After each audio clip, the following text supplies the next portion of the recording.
The threats from North Korea keep coming, and President Trump going blow for blow with the rogue nation. President Trump responding to Pyongyang's latest warning that it will have a plan to strike the U.S. territory of Guam within days by the middle of August. Are we prepared to protect this tiny island nation, and how? And quite honestly, has the time for diplomacy come to an end? We're going to ask right now Foundation for Defense of Democracies senior counselor and former deputy national security advisor for Middle East to Vice President Dick Cheney, John Hanna, right now. Good to see you, John. Thank you. Moments ago, we heard from President Trump, and he, in my opinion, seemed fed up with the strategy that previous administrations have had with North Korea. It's been ineffective, and he seemed to double down on his rhetoric that fire and fury just might not be strong enough. What do you make of that? Yeah, I think if anybody doubted whether the president intended to say what he said on Tuesday, they got their answer today. This is not a man who's going to back down. And I do think, whether you agree with the strategy or not, there's a method to his madness. It's not only to send a very strong deterrence message to North Korea that if they even think about an attack, it will be devastating to their country. But second, I think there's a real audience in China here. The president, since the beginning of his term, has been focused like a laser beam on what's the mixture of carrots and sticks we use with the Chinese to get them to finally step up, take ownership of this problem, and put us in a position where we might get to some kind of productive negotiation. I heard him offer an olive branch to China. The president said, if China helps us, I'll feel a lot different about trade. Essentially saying, we'll work with you on all these other issues that we face if you put the pressure on North Korea, really enforce the sanctions, and maybe even do more. You think China's listening?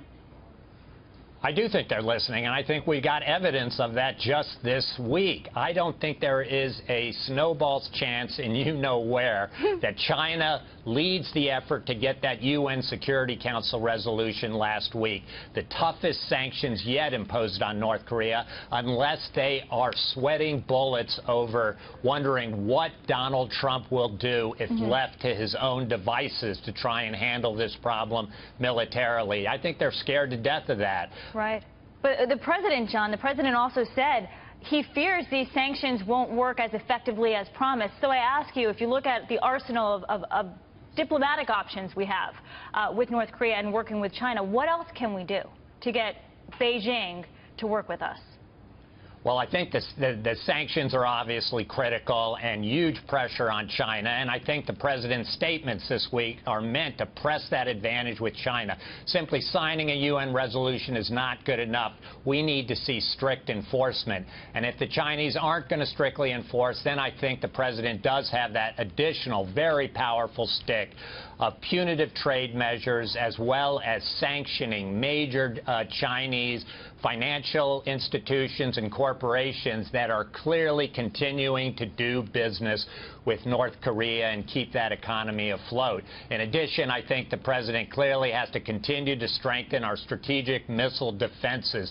We need a Manhattan-style project in the next generation missile defense that's going to ensure that we can knock down anything that the North Koreans throw at us. Not just one or two missiles, but maybe an array, 10 missiles, 20 missiles. We need to be able to have unlimited shots at those North Korean missiles. And the defense system that we have in play now, the THAAD, they're not always 100% accurate, which is one of the problems. I want to read a quote to you. It was in the Wall Street Journal today by the editorial board there, essentially saying the foreign policy elite who claim to be shocked by what the president says also don't have much credibility after their policy across 3 administrations led to the current North Korean danger.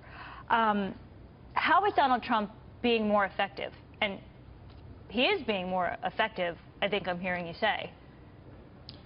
Well, I think, first, your point is absolutely right. I'm one of those foreign policy elites, and the policy that we've pursued for 25 years, a very nuanced, measured, diplo-speak to try and convince the North Koreans and Chinese to solve this problem, has been an utter brilliant, spectacular failure. So I think before we start hyperventilating, we've got to have a little bit of humility when this new president, who, let's face it, was elected to be a disruptor, starts to try something new, to shake things up in an effort to get a different result than the failed result we've had over the last 25 years. That is a perfect way to end this segment. John Hanna, good to see you. Thank you. Foundation for Defense of Democracies Senior Counselor.